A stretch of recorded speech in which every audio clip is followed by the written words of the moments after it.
시민이 출근할 권리를 줘야죠. 휠체어를 타고 들어와야죠. 왜 기어서 들어와요? 가족에게 죽임을 당하고 싶지 않다. 이러한 질문에 왜 이렇게까지 많은 사람들에게 불편을 끼치냐고 라고 사람들이 많이 말을 했잖아요. 공익소송을 제기한 당사자들이 보통은 이제 사회적 약자인 경우가 많고 어느 정도의 불평등이 있어서 지금처럼 이제 이렇게 소송 비용을 계속 물게 되면은 저처럼 안 하는 사람 많을 거예요. 무서워서. 이 공익소송을 맡고 있는 장애물이 해결돼야겠구나라고 생각을 하게 돼서 결국 어느 쪽 목소리가 더 크게 들리냐의 문제라고 생각하거든요. 조금이라도 균형을 맞춰보고 싶어서 이 다큐를 만든 것 같아요.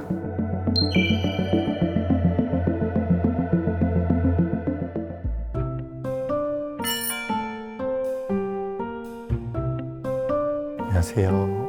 저는 서울대학교 대학신문에서 학생기자로 활동하고 있는 노진우라고 합니다. 우리 사회에서 잘 드러나지 않았던 어떤 공익소송이라는 개념을 사람들에게 소개를 하고 또 그 공익소송이 우리나라의 법체계 안에서 어떤 어려움을 겪고 있는지를 다루려고 했습니다. 특히 이제 공익소송 같은 경우에는 공익소송을 제기한 당사자들이 보통은 이제 사회적 약자인 경우가 많고 또 그 소송을 제기한 그 대상은 약간 이제 권력 주체, 뭐 지자체라든지 아니면은 권력 기관인 경우가 많기 때문에 그런 점에서 어느 정도의 불평등이 있어서 소송을 이기기 어렵다라는 한계가 있습니다. 그래서 이런 부분을 조금 더 해소하고 공익소송을 사람들이 쉽게 제기할 수 있도록 하기 위해서 패소자 부담주의를 완화해야 된다라는 이야기가 나오고 있어서 저희가 그 이야기를 한번 영상에 담아봤습니다.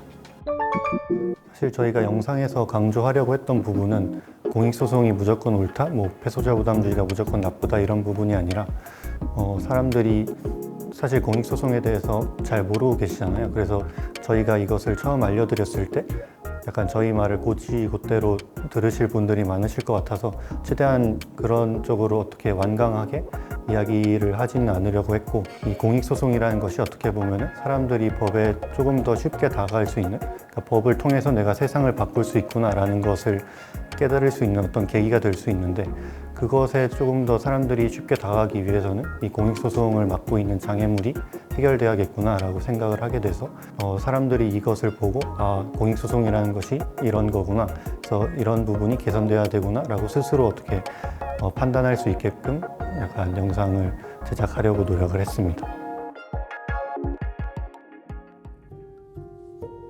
영호는 어느 날 깨닫습니다. 별 생각 없이 넘겼던 것이 누군가에게는 큰 문제였다는 걸 말입니다. 그래서 세상을 바꾸기로 결심하고 모두를 위한 소송을 시작합니다. 그러나 법원은 영호의 손을 들어주지 않고 이제 영호에게 남은 것은 막대한 소송 비용입니다. 자신은 물론 상대방이 쓴 비용까지 말입니다.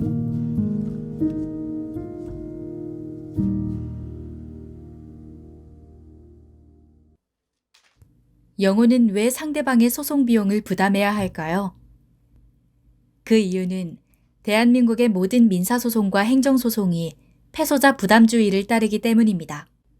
소송에서 이제 소요되는 이런 비용들을 누가 부담할 거냐라고 하는 문제들이 있고 여기에 대해서 대표적으로는 각자 비용 부담주의가 있고 패소자 비용 부담주의가 있는 거예요. 소송이라는 건 어떤 권리 구제 수단으로서 하나 절차를 이용하는 건데 최종적으로 이 권리를 이제 구제받은 사람, 이긴 사람에 대한 실질적인 권리 보장을 위해서는 이 발생한 비용에 대한 것도 다 보전이 돼야 되는 필요가 있지 않을까라는 차원에서 패소하는 사람은 이 관련된 비용을 다 부담할 수 있도록 하자라는 게 패소자 비용 부담주의인 거죠.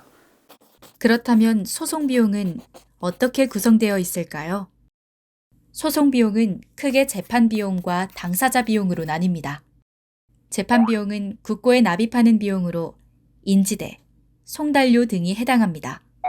당사자 비용은 소송 당사자들이 소송을 진행하기 위해 개별적으로 지불한 비용으로 대표적으로 변호사 보수가 여기에 해당합니다. 이런 소송 비용은 법령이 정한 범위 내에서 보전받을 수 있습니다. 인지대는 대법원 규칙에 정해진 소송가액에 따라, 송달료는 재판의 종류와 당사자 수에 따라 산정됩니다. 그리고 가장 큰 부분을 차지하는 변호사 보수는 소송가액에 따라 상한선이 정해집니다.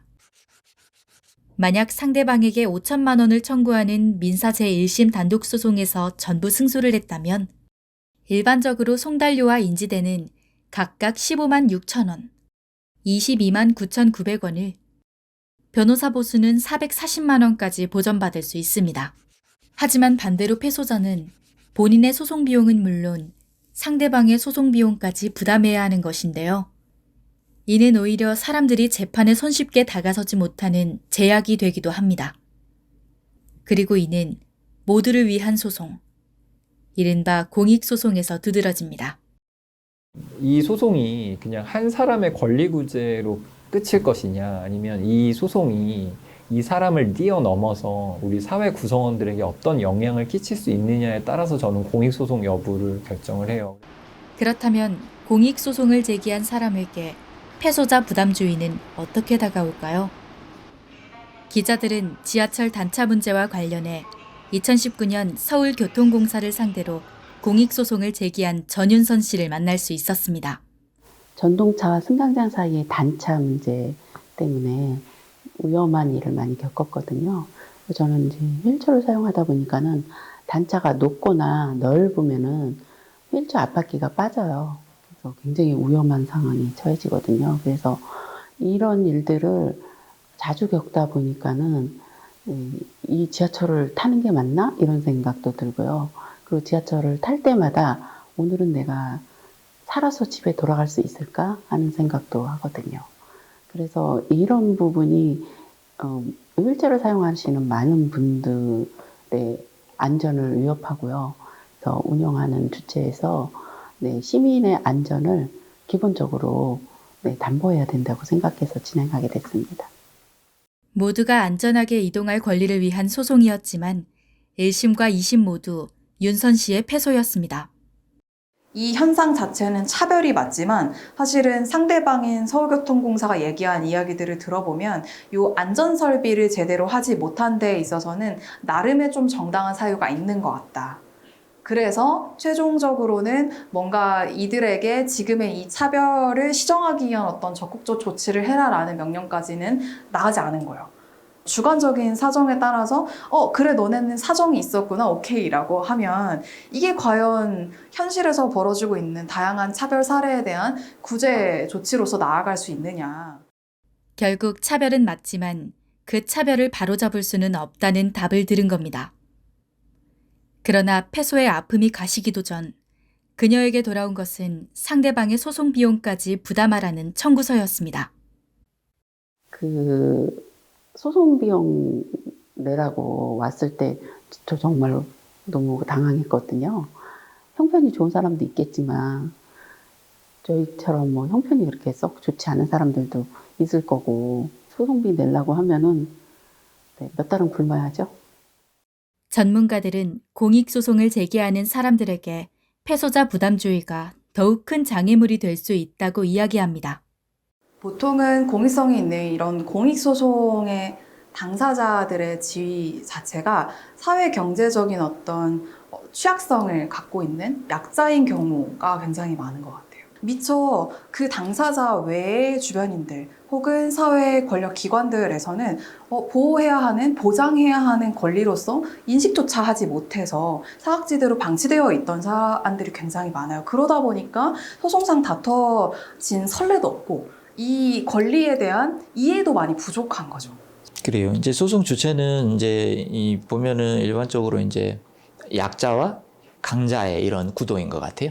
이제 우리가 이제 권력을 이제 국가 권력일 수도 있고 지방자치단체 권력일 수도 있고 이런 공권력일 수도 있고 소송 과정에서는 아무래도 이제 사회적 약자가 이제 사회적 권력을 가지고 있는 어떤 상대방을 상대로 이제 제기하다 보니까 아무래도 이제 어떤 증거 수집이라든가 이런 측면에서도 좀 현저하게 좀 능력 차이가 있을 것 같고, 그리고 어떻게 보면 단적으로는 이제 패소의 확률이 좀 확률적으로는 좀 굉장히 높다. 이런 특성이 있겠죠. 우리에게 잘 알려진 신안 염전노예 사건의 피해자들도 소송 비용에 대한 부담으로 항소를 포기해야 했습니다. 당시 피해자들은 국가와 신안군, 완도군을 상대로 배상 청구뿐만 아니라 재발 방지 대책 마련을 위한 공익소송을 진행하고자 했었는데요.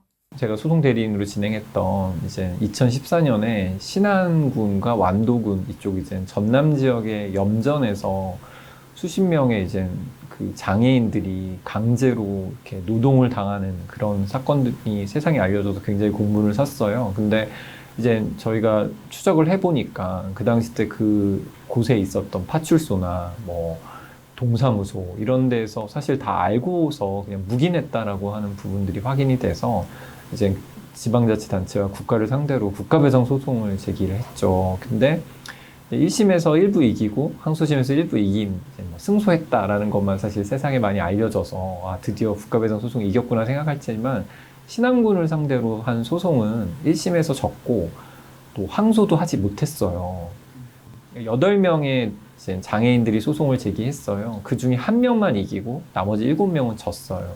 그러면 이제 7명 입장에서는 어떻게 할까, 항소를 할까 말까를 하는데 변호사인 저희로서는 이제 패소했을 때 소송 비용을 저희가 설명을 할 수밖에 없잖아요. 1심에서 패소했기 때문에 이런 상대방 변호사 비용을 이렇게 물게 된다. 항소를 했을 때 지는 거는 이거의 2배가 된다라고 얘기를 하니 다들 이제 항소심에서 그럼 이길 확률이 몇 프로냐라고 하는데 변호사가 뭐 이길 확률 99%다라고 하면 거짓말이죠, 사실.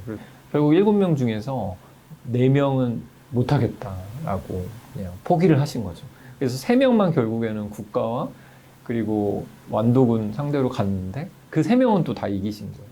그러니까 사실은 이걸 놓고 이제 보면 또 당사자분들 항소 안 하신 분들은 되게 억울할 수 있겠죠. 근데 하여튼 그런 억울한 일이 발생할 수 있다는 거죠. 소송 비용에 대한 부담 때문에 포기를 하는 경우가 생길 수 있기 때문에. 예외 없는 패소자 부담주의로 인한 경제적인 부담으로 공익소송이 좌절된다면 이는 개인의 재판 청구권을 침해하는 것이자 사회 개선의 기회를 위축시키는 것이기도 합니다. 소송이라는 거는 이 특성 자체가 소송을 제기하는 당시에 승소할 확률이 높겠는데 라고 해가지고 다 200% 승소하고 이렇게 공식처럼 딱딱 떨어지는 게 아니라 예기치 못한 어떤 가능성들이 열려 있는 거거든요. 근데 이런 가능성이 열려 있는 상태에서 내가 만일 패소하게 된다면 정말 기본 500만 원에서 뭐 1000만 원 한 심급당 이런 부담을 져야 된다라는 그 자체가 사실은 경제적인 어떤 위험 요소 때문에 내가 행사하려고 하는 재판 청구권이 사실상 제약될 수밖에 없는 효과를 불러오는 거죠. 소송을 포기하게 되면 어떤 문제가 생기는 건가? 그러면 그 사건을 묻히는 거가 되겠죠? 그러면 우리가 이제 어떤 사회적인 문제, 개인적인 문제지만 그 사건이 사건화됨으로 인해서 또 얻을 수 있는 공익적인 효과가 분명히 있을 텐데 이 제기를 할 수 있는 기회 자체가 봉쇄된다는 거고 그러면 이게 결국 이게 과연 법치인가? 재판 청구권이 제대로 보장되지 못하면 이거는 법치국가가 제대로 작동하지 못하는 거예요. 이런 문제가 지속되면서 공익소송을 패소자 부담주의에서 예외로 하기 위한 여러 차원의 방안이 제기됐는데요. 보다 강력한 효력과 포괄적인 적용 범위를 가진 법률안을 만들자는 주장이 가장 대표적입니다. 현재 21대 국회에도 2020년 양정숙 의원의 민사소송법 개정안, 2022년 박주민 의원의 민사소송법 개정안 등 관련 법률안이 여러 건 발의돼 있습니다. 실제로 제가 변호사 할 때 공익 관련된 소송을 많이 했어요. 막대한 그 소송 비용 부담 때문에 단체가 굉장히 힘들어지거나 아니면 아예 그런 부담이 힘들어서 부담을 지게 될까 봐 아예 소송을 제기하지 못하는 경우를 많이 봤거든요. 그런 부분은 좀 개선돼야 된다라고 생각을 해서 이 법을 발의하게 되었습니다. 하지만 이런 노력에도 아직 실제적인 변화의 기미는 보이지 않습니다. 공익소송을 패소자 부담주의의 예외로 하자는 주장에 우려의 시선이 존재하기 때문인데요. 법무부에서는 앞서 발의된 양정숙 의원 법률안에 대해 공익소송의 개념이 모호하며 남소에 따른 사법 절차 지연이 우려되고 승소자의 재산권을 침해해 형평에 반할 수 있다는 검토 의견을 발표했습니다. 사실 이제 이 법률 영역에서 모호한 개념인데 중요한 개념은 굉장히 많아요. 그래서 이런 중요한 개념들은 본질적으로 추상적으로 법률에 규정될 수밖에 없는 속성이 있고 이것들이 그 시대와 사회 상황에 맞게끔 조금씩 그때 당시에 건전한 상식을 가진 판사가 하나씩 판단을 해가면서 정립돼 가는 거예요. 그래서 그것이 하나의 판결례들이 모이면 판례가 되는 거고, 그래서 하나의 흐름이 되는 거고, 그래서 이제 기준이 되는 거고, 그래서 이제 누구나 이제 받아들이는 거고, 저는 그게 그렇게 어렵지 않다고 봐요. 우리나라에서 이미 남소가 뭐냐라고 했을 때 남소를 판단하는 기준들이 있는데 사실 그 판단 기준을 보면 공익소송과 남소는 이렇게 양립할 수는 없어요. 어떤 악의적인 목적에 누군가를 괴롭히기 위한 목적의 반복적인 소송이다라고 한다면 이러한 조건 자체가 남소의 기준에 부합하게 됨으로써 남소로서 각하가 될 수 있는 거고 이거는 그렇게 되면서 그냥 공익소송이라고 할 수 없는 거거든요. 모든 건 다 가치가 충돌해요. 재판 청구권이 헌법성 재판 청구권과 헌법성 재산권. 재산권도 제한될 수 있고 재판 청구권도 제한될 수 있잖아요. 그러니까 재산권에 대해서 재산권을 조금 갉아먹더라도 재판 청구권을 더 두텁게 보장해야 되는 거 아니냐라는 거거든요. 그러니까 아직은 낯설게만 느껴지는 공익소송. 하지만 우리 사회에 필요한 이유는 분명합니다. 사실 우리나라에서 어떤 여러 가지 문제 하기가 되게 쉽지가 않아요. 그리고 소송을 통해서 문제 제기를 할 수밖에 없는 거고, 그리고 이 소송이 한 당사자의 권리구제뿐만이 아니라 우리 사회의 여러 제도를 바꾸는 데 있어서 굉장히 좋은 영향력을 행사할 수 있기 때문에 사실 공익소송을 하는 거거든요. 이것도 권리야? 이런 게 필요해? 라고 미처 사회 다수가 어찌 보면 사회 다수가 좀 제대로 인식하지 못하고 좀 제대로 보장받지 못했던 그런 부분들에 대해서 소송적인 어떤 수단, 방법을 통해서 알리고 개선으로까지 나아가는 것이기 때문에 어찌 보면 우리 사회의 변화를 열망하는 목소리라고 할 수 있는 것 같아요. 그런데 그 변화를 열망하는 목소리가 지금도 과도한 소송 비용에 가로막혀 사라지고 있습니다. 만약에 공익소송을 해서 지금처럼 이제 뭐 이렇게 소송 비용을 계속 물게 되면은 저처럼 안 하는 사람 많을 거예요. 무서워서. 근데 이런 것들이 없어지면은 누구나 쉽게 법에 가까이 갈 수 있지 않을까 싶어요. 공익소송이 만드는 변화는 당장은 사소할지 모릅니다. 하지만 시간이 지나 공감하는 사람들이 모이면 그 힘은 점점 커질 것입니다. 그리고 우리 사회는 더 나은 방향으로 나아가게 되겠죠. 소송 비용 걱정 없는 공익소송은 그 모든 것의 출발점입니다.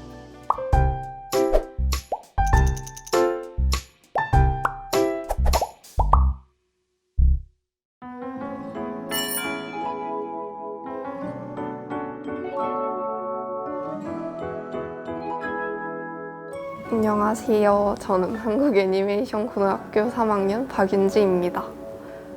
반갑습니다. 상당히 보도도 많이 되고 되게 논란이 됐었거든요. 근데 그러면서 되게 비판적인 여론도 많이 생겼고 그러다 보니까 제가 직접 이 시위를 체험해보면서 비판받을 만한 지점이 있는 시위인지 아니면 왜 비판받고 있는지 직접 알아봐야겠다는 생각이 들었고 그래서 만들게 됐습니다. 출근할 권리를 줘야죠. 휠체어를 타고 들어와야죠. 왜 기어서 들어와요? 출근 시간마다 이루어지고 있는 장애인 이동권 시위가 지하철을 1시간 이상까지도 지연시켜 타 시민들에게 큰 불편을 주고 있다. 이러한 불편함은 대대적으로 보도되어 출근 시간 지하철을 이용하지 않는 우리까지 이 시위에 대해 알게 되었다. 이 시위는 대체 무슨 시위길래 이렇게 많은 시민들에게 불편함을 주고 있는 걸까? 휠체어의 불편함을 직접 체험해보지 않고는 제대로 공감할 수 없다고 느낀 우리는 직접 휠체어를 대여해 대중교통을 이용해보았다. 우리 쫄로 가나요? 처음 계획은 가까운 검단산 입구 정거장에서 버스를 타는 것이었지만 휠체어를 타고 가기에는 도보가 너무 좁았다.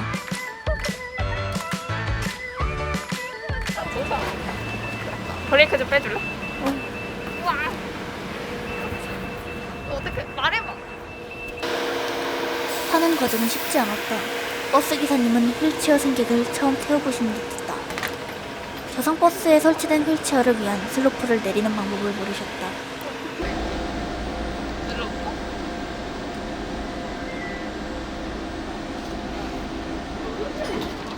윤지가 누른 버튼이 슬로프를 내리는 버튼이어서 우리는 버스가 도착하고 5분 만에 버스를 탈 수 있었다.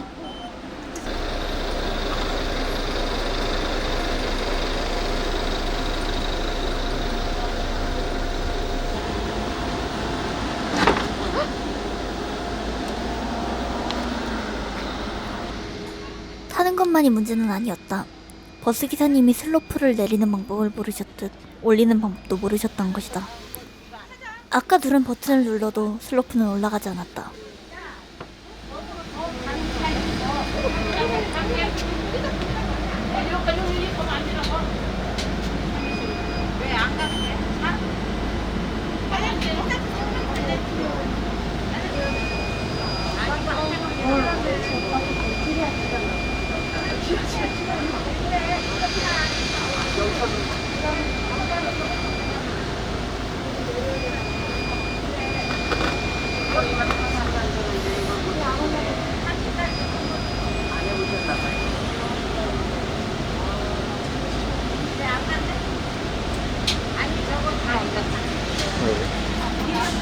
버스가 고장인 거.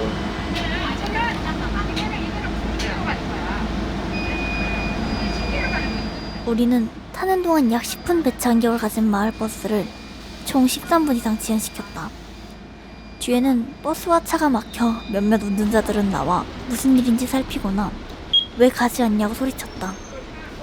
버스 승객 서너 명은 다시 카드를 찍고 내렸다.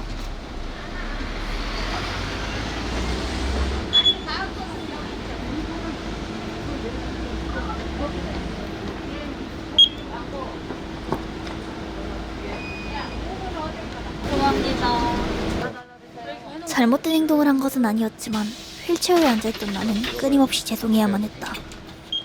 시위 취지를 직접 체험해보았듯 시위 방법 또한 직접 체험해보기로 했다.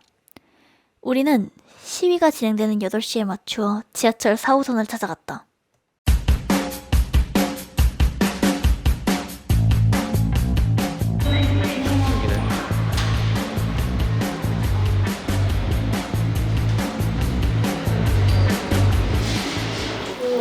우리 여러분이 안내하겠습니다.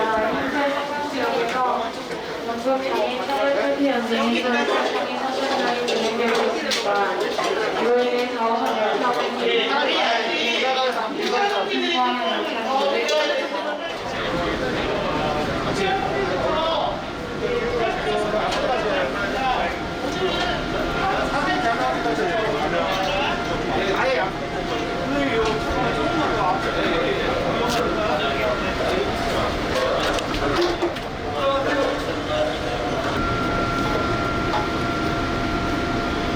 시민이 출근할 권리를 줘야죠.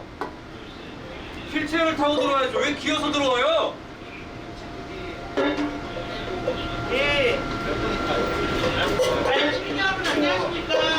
저희는 전국장애인 차별철폐연대 나왔습니다. 왜 기어서 들어오는데 장애인이 휠체어를 타지 않으면은 이렇게 이어서 이동할 수밖에 없습니다. 시민 여러분 정말 죄송합니다. 장애인도 지금 현재 지하철을 타고 해화동으로 지금 가고 있는 중입니다. 좀 시간이 늦더라도 이해 부탁드리겠습니다. 여러분 지금까지 비장애인 중심적으로 이 사회가 부조적으로 되어 있다면 이제 바꿨으면 좋겠습니다.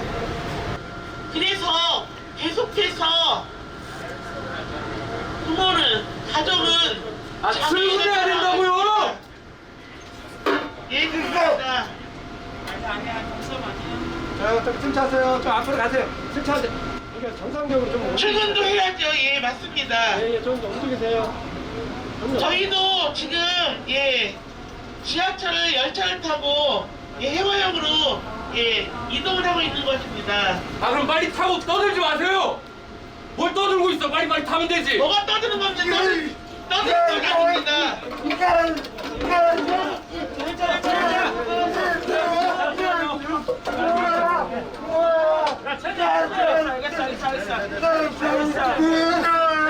시민 여러분,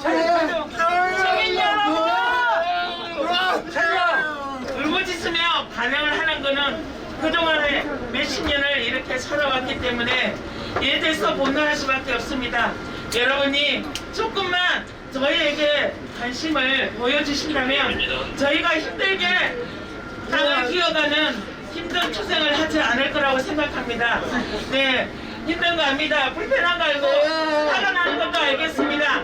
하지만 그 화남을, 그 힘듦을 21년 동안 싸워왔고 그런데 지금 문제가 되고 이슈화된 것은 작년 12월 3일 날 세계장애인 날 출근길에 지하철을 타게 돼서 그래서 이제 문제가 된 거죠.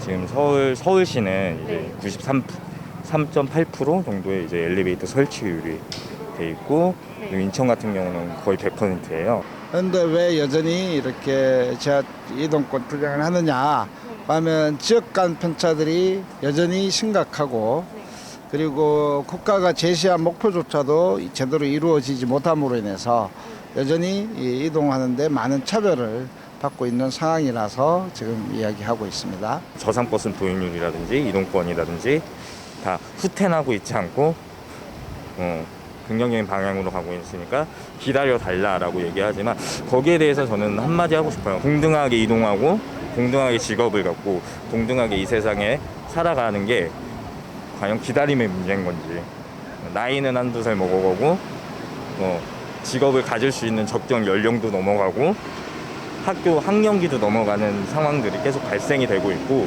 우리가 처음에 이제 지하철을 타면서 요청했던 거는 이미 1년 전에 장애인 권리 예산을 보장하라고 이야기했고 그 내용 중에 이동권에 문제가 있을 뿐이죠. 결론적으로는 이동하고 교육받고 노동하는 모든 문제들과 관련해서는 실질적으로 예산을 반영해야 돼요. 약속이 중요한 게 아니고 지금 우리가 장애인 권리 예산을 규모를 이미 제출했고 그것을 기획재정부의 예산으로 반영을 하면 돼요. 그게 약속이에요. 휠체어를 타서 이제 그 틈 때문에 이제 휠체어가 걸려서 넘어지는 분들도 계시고 그런 사건 사고들이 많고 사실 근데 그 안에서 이제 위험성이라든지 그런 부분들은 항상 이제 어느 곳에서도 다뤄지지 않고 그거를 이해할 수 없는 상황이기 때문에 저희가 그렇게 우체 투지를 통해서 저희 장애인의 몸이나 이런 특성을 이제 생각을 해서 이렇게 투지를 하는 것 같고요. 저희가 이제 면담도 진행을 해보고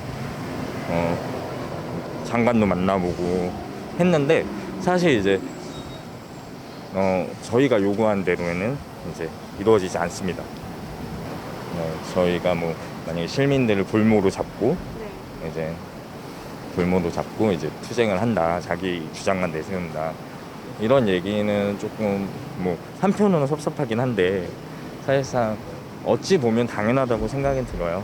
몰랐으니까 이제 그 과정을 알리는 지금 단계인 것 같고 과도기인 것 같고 그리고 사실상 장애인들의 삶은 지금보다 만약에 저는 그런 개인적인 생각인데 어차피 지금도 채하로 보장받고 있지 못하기 때문에 이동권이라든지 뭐 교육권, 뭐 노동권, 탈시설 지원법 아직도 많은 장애인분들이 이제 부모님한테 죽임을 당하고 있고 매년 생기고 있고 뭐 그런 권리 자체를 보장받지 못하고 있기 때문에 사실 더 나빠질 건 없다.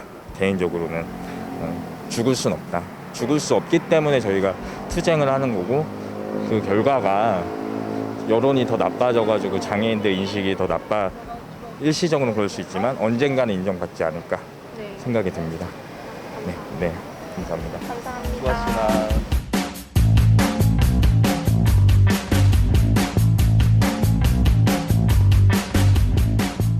출근길에 이루어진 이 시위에 대해서 어떤 의견을 가지고 있는지는 중요하지 않다. 장애인 이동권, 그리고 이들이 인간다운 삶을 사는 것에 동의한다고 말하는 것도 사실 중요하지 않다. 중요한 것은 실제로 이들의 삶이 얼마나 열악한지 관심을 가지는 것이다. 그리고 개선될 수 있도록 직접 목소리를 내는 것이다. 정말 휠체어를 타고 이동을 하는 게 진짜 어렵더라고요. 특히 버스를 탔을 때는 약간 충격적일 정도로 많은 압박을 느꼈었거든요. 그때 차들에서 막 나와서 클락션 울리시고 왜 안 가냐고 소리치시고, 또 버스 타셨던 분들이 저희 보고 수근거리시고 막 내리시고, 그냥 그런 모든 과정이 저희는 실제 휠체어 이용자가 아님에도 상당히 압박으로 다가왔던 것 같아요. 딱 한 번 겪은 그 불편함이 장애인은 어쩌면 평생 겪는 거구나 싶은 생각이 들어요. 그 불쾌한 경험을 정말 매번 하고 있는 게 어쩌면 휠체어 이용자구나, 그런 생각이 들어요. 어쨌든 사람들이 대놓고 장애인 이동권에 반대한다고 하는 사람들은 별로 없거든요. 이 방법이 잘못됐으니까 난 거기에 대해서만 반대하는 거다, 이렇게 말씀하시는 분들이 많아서, 그러면 이 방법이 정말 잘못된 면이 있는지 그런 거에 대해서 다루려고 했던 다큐였는데, 또 나름 왜 이렇게까지 불편해하는지도 어쨌든 나름 이해할 수 있었어요. 왜냐면 출근을 확실히 맡고 있으니까. 그런데 그럼에도 불구하고 필요한 시위라는 생각은 저는 했고요. 저로서는 이들이 이 방법 말고 어떤 방법을 쓸 수 있는지 잘 모르겠더라고요.